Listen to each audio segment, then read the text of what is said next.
Okay guys, हम पहले बात कर लेते हैं हमारे जेका फातू के रेसलमेनिया के मैच के बारे में।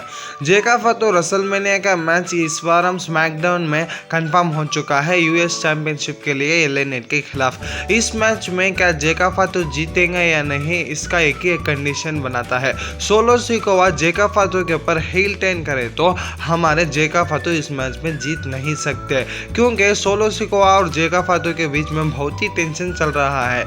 जेका फातू सोलो सिकोवा को नीचे दबाने के लिए कोशिश कर रहे हैं और उनको वो यूएस टाइटल चैंपियनशिप के लिए मौका मिल गया है। इसके कारण हमारे सोलो सिकोवा जेका फातू के ऊपर हील टर्न कर सकते हैं। नेक्स्ट हम बात कर लेते हैं लिव मॉर्गन के बारे में। लिव मॉर्गन का रेसलमेनिया 31 में जो ट्रिपल एच का एंट्रेंस हुआ करता था उसमें उनको पार्टिसिपेट करना था, लेकिन लिव मॉर्गन उसको थोड़ा सा भी तैयार नहीं थी, इसलिए उनको उस शो से हटाया गया। नेक्स्ट हम बात कर लेते हैं हमारे AEW के बारे में। AEW के रेसलर को सिर्फ हार्डकोर रेसलिंग करना ही आदत है, उनको थोड़ा सा भी एक्टिंग नहीं आती। इस बात को हमारे बुकाटी ने कहा था और इसी बात को एक न्यूज़ चैनल वालों ने कंफर्म किया है। AEW सिर्फ हार्डकोर रेसलिंग करती है, उनको थोड़ा सा भी एक्ट करना नहीं आता, थोड़ा सा भी ऑडियंस को इमोशनल से कंट्रोल करना नहीं आता। हमें स्मैकडाउन में पॉल हेमन का एक एग्जाम्पल ले सकते हैं। पॉल हेमन उसे 60 या 50 पर 9 साल होंगे, लेकिन वो बंदा स्टोरी लाइन में इतना इन्वॉल्व होता है कि सारे ऑडियंसों उस स्टोरी लाइन में इन्वॉल्व हो जाते हैं। और उन्होंने रिटलरी कल के स्मैकडाउन में रो दिया था रोमन रेंस को ना कहने में। इसलिए WWE अपनी स्टोरी लाइन में बहुत ही फोकस देती है और बहुत ही इमोशनली ऑडियंस को कनेक्ट करती है। रेसलिंग कार्ड ने ये पूछा है कि क्या कल के स्मैकडाउन के रोमन रेंस के सेगमेंट को आप कितने रेटिंग देंगे। 10 का 10 रेटिंग इस चैनल ने दी है। नेक्स्ट हम बात कर लेते हैं हमारे OTC रोमन रेंस के बारे में।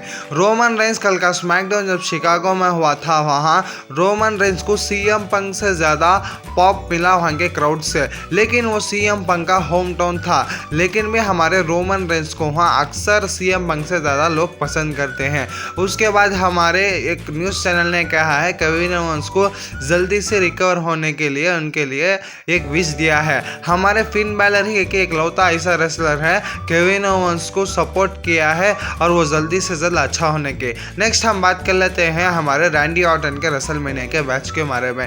रैंडी ऑर्टन और हमारे स्मैकडाउन जनरल मैनेजर निक ऑडिस के बीच में रेसलमेनिया में मैच होगा ऐसा बताया जा रहा है, क्योंकि हमारे केविन ओवेंस इंजर्ड हो चुके हैं। अब रैंडी ऑर्टन को कौन सा भी मैच रेसलमेनिया में नहीं है, लेकिन WWE इस मैच को बना सकती है। उसके बाद हम बात कर लेते हैं जब निक ऑडिस को रैंडी ऑर्टन ने फर्स्ट आरको मारा था, उनको $50,000 का फाइन लगा था, लेकिन रैंडी ऑर्टन $1,00,000 का चेक देते हैं क्योंकि अब एक बार RKO लगाने का, लेकिन वो RKO कल के स्मैकडाउन में लग चुका है। यही है रैंडी ऑर्टन वाइपर किलर कहते हैं। नेक्स्ट हम बात कर लेते हैं हमारे OTC रोमन रेंस के बारे में। रोमन रेंस के बारे में बहुत ही सैड न्यूज़ है।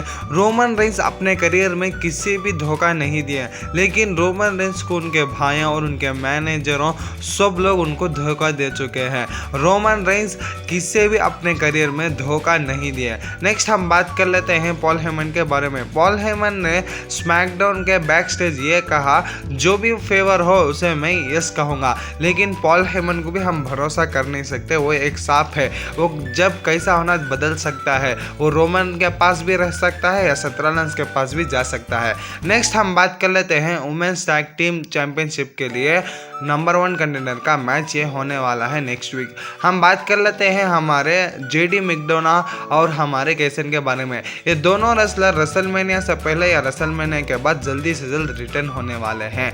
नेक्स्ट हम बात कर लेते हैं हमारे ट्रेविस स्कॉट के बारे में। ट्रेविस स्कॉट को रेसलमेनिया में उनके लिए एक प्लान बनाया जा रहा है, शायद से उन्हें आकर जॉन सीना और हमारे कोडी रोड्स के मैच में इंटरफेरेंस कर सकते हैं और वो आकर कोडी रोड्स के ऊपर अटैक भी कर सकते हैं। वहाँ कोडी रोड्स अपना बदला ले भी सकते हैं।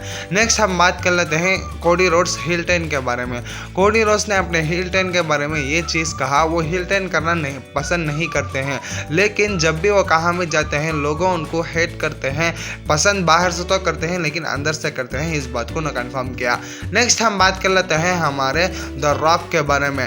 रॉक का उनके रिटायर होने से पहले 2 मैच ज़रूर होने का है। वो पहला मैच है हमारे कोडी रोड्स वर्सेस हमारे दी रॉक के बारे में। ये मैच शायद से रेसलमेनिया में नहीं, रेसलमेनिया से पहले किसी बड़ी पेपर व्यू में हो सकता है। और एक मैच हमारे रॉक वर्सेस हमारे ओटीसी रोमन रेंस। इनका मैच नेक्स्ट रेसलमेनिया में कंफर्म होने वाला है, क्योंकि पिछले 5 साल से ये मैच टिक रहा है। इसके बाद भी रेसलमेनिया से ये मैच को हटाया नहीं जा सकता, क्योंकि रॉक को बहुत ही एज हो चुका है और ये स्टोरी लाइन घसीटने ऑडियंस को इसके ऊपर का इंटरेस्ट भी जा सकता है। रॉक की एक ही ऐसा बंदा है, वो रोमन रेंस को कभी भी बिट्रेल नहीं किया पहले से लेकर अब तक। नेक्स्ट हम बात कर लेते हैं कार्लिटो फ्लेयर के बारे में। कार्लिटो फ्लेयर ने ये बात कहा 2016 में उनको एक रेसलर से प्यार हुआ था, वो पिगी लव कर लग थी। नेक्स्ट उनका फिर से हमारे अब एक रेसलर के साथ प्यार हुआ, उनको टिफनी डेट कर रहे हैं, इसलिए वो बहुत ही दुखी में है। नेक्स्ट हम बात कर लेते हैं रुसेव के बारे में। रुसेव ने WWE को ऑफिशियली साइन कर दिया है AEW को छोड़ने के बाद। तुम इमेजिन करके देखो, जब रेसलमेनिया 41 में हमारे जॉन सीना वर्ल्ड चैंपियनशिप जीतकर उसके बाद जब रॉ होने वाला है उसमें आकर उन्होंने जॉन सीना को कॉन्फ्रेंस करे तो वो टाइम एरा कैसा रहेगा वैसा सोचो लेकर WrestleMania.com वालों ने बताया है। नेक्स्ट हम बात कर लेते हैं जॉन सीना के बारे में। जॉन सीना ने कार्लिटो फ्लेयर को एक्नॉलेज कर दिया है, क्योंकि वो वुमेन्स में एक रिकॉर्ड बना चुकी है। वो 15 टाइम वर्ल्ड चैंपियन बनने वाली है। वुमेन्स में कोई भी रेसलर इतना टाइम चैंपियन नहीं बनी, वो एक ही लौती ऐसी रेसलर है, वो 15 टाइम वर्ल्ड चैंपियन बनने वाली है। इसलिए हमारे जॉन सीना ने उनको कंग्रेट्स किया है और उनके चैंपियन का फोटो को उनके स्टोरी लाइन के ऊपर लगाया है। नेक्स्ट हम बात कर लेते हैं हम क्लेसी ग्रीन के बारे में। कल हमारे क्लेसी ग्रीन का बर्थडे था, वो आकर उन्होंने घर में सेलिब्रेट किया, उसमें IG इंस्टाग्राम स्टोरी में उन्होंने फोटो डाली है। नेक्स्ट हम बात कर लेते हैं रे फ्लिक्स के बारे में। रे फ्लिक्स अपने WWE डेब्यूट के मैच के बारे में जाकर ट्रिपल एच से गले लगा। उसके बाद डिस्कस कर लेते हैं कोडी रोड्स ने लोगन पॉल को next big thing in WWE ने कहा कोडी रोड्स को अपने पर फोकस करना चाहिए, वो दूसरे के ऊपर कमेंट देना नहीं चाहिए। नेक्स्ट हम बात कर लेते हैं लिव मॉर्गन और डोमिनिक मिस्टीरियो के बारे में।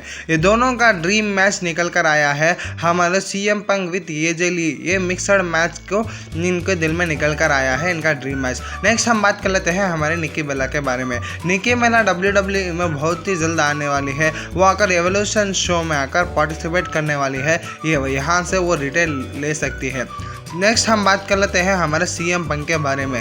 CM पंक ने ये कहा है कि उनके रेसलमेनिया 41 में नाइट 1 होने वाला है, उससे बहुत ही एक्साइटेड है वो रेसलमेनिया के लिए, क्योंकि वो रेसलमेनिया में विन करना चाहते हैं। शायद से हमारे CM पंक यहाँ विन नहीं कर सकते हैं। 2 ही रेसलर के चांस है, वो एक रोमन रेंस, एक हमारे सेथ रॉलिंस। ये 2 रेसलर में से कोई रेसलर विन कर सकते हैं।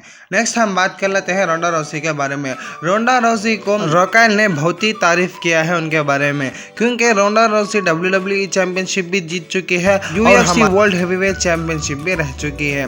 वीडियो को लाइक करें और भी वीडियो के लिए सब्सक्राइब करें। और चलो भाई निकलता हूँ, इससे अच्छा अपडेट लाता हूँ कल के बार।